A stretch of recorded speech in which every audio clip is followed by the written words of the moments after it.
Now we have discussed that this is the pelvic inlet or superior aperture of the pelvis, and it is dividing the pelvis into the greater pelvis and into the lesser pelvis. Below the lesser pelvis there is going to be the pelvic outlet. So that lesser pelvis or the true pelvis, it is bounded anteriorly by this pubic symphysis. You can see this is pubic symphysis. So this lesser pelvis is bounded anteriorly by this pubic symphysis and body of the pubic bones, while posteriorly it is bounded by the sacrum and the coccyx. Sacrum and coccyx are forming the posterior boundaries of this lesser pelvis, and on each side of the lesser pelvis you can see this is the there is going to be two rami of the pubis, and we will have the ischium and the lower part of the ileum. Here you can see in detail, this is the lower part of the ileum, then we have the rami of the pubis, and then we have the ischium. So these three bones are present on each side of the lesser pelvis. Then we have the ligaments and membranes on the lesser pelvis wall. You have to see this model.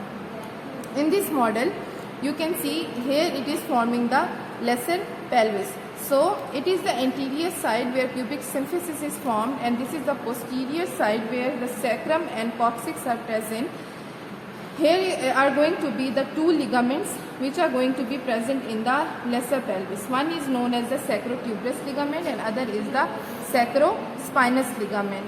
You can see this is the sacrospinous ligament. This is the sacrospinous ligament, which in the end become the lateral sacrococcygeal ligament. In the lower part where coccyx starts, it becomes the lateral sacrococcygeal ligament, while this is the sacrospinous ligament. This sacrospinal ligament later on moves laterally, and this is between the ileum and the sacrum, and this is again sacrospinous ligament. This is the part of the lesser pelvis.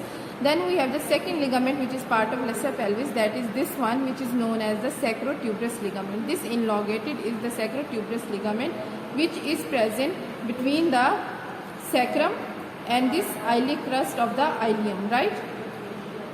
Then there is the obturator membrane. Obturator membrane is present here in the obturator foramen, which is also the part of the lesser pelvis. These are the ligaments and membranes, so you can see contents of the lesser pelvis. Okay, obturator membrane, sacrotuberous ligament, sacrospinous ligament. These are the part of the lesser pelvis. Now first we are going to complete the ligaments of the pelvis, and then we are going to study about the pelvic floor. So ligaments, we were saying that in the lesser pelvis there are two ligaments, this sacrospinous and then the sacrotuberous ligament. Then we have this posterior sacrococcygeal ligament, lateral sacrococcygeal ligament, and then we have this, you can see the foramina which are present in the sacrum. As sacrum is present on the posterior side, these are known as the posterior sacral foramina. These posterior sacral foramina, you can see have also have the attachments of the ligaments.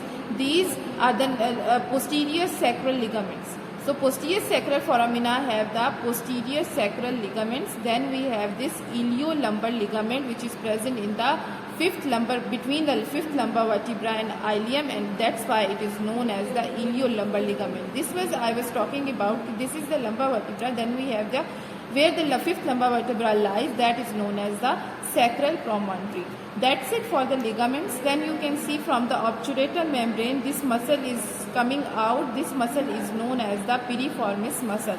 With the piriformis muscle, we have the sciatic nerve which is coming out of this foramen. This was the obturator membrane covering the obturator foramen which I was talking about, and this is the inguinal ligament present. Inguinal ligament is present between the anterior superior iliac spine and the ramus of the body of the pubis. Then we have the pelvic floor. Pelvic floor is going to be where the pelvis lies. Floor is always where the building lies, right? So that is known as the pelvic floor. Pelvic floor, you can see there are a lot of fibers of the muscles. So pelvic floor is strengthened by the muscles. When we will study female reproductive organs, we will see the supports for the female reproductive organs or supports of the uterus, that is going to be the pelvic diaphragm.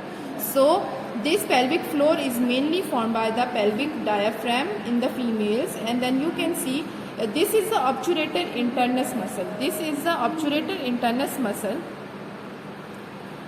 After this obturator internus muscle, we have these fibers of the levator ani muscles. Levator ani muscles, and there are these three openings. There are three openings. First opening is known as the urethral opening. Then there is vaginal opening, and then there is opening for the anal canal. So these are the three openings, and then along these openings, these are present in this midline region. We have the fibers of the levator ani.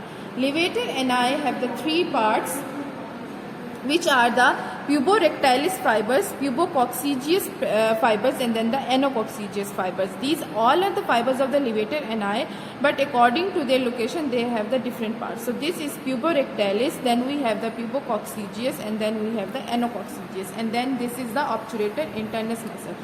There are few structures which are passing through the pelvic inlet. This was the pelvic inlet, right, which was separating the greater and lesser pelvis into two parts.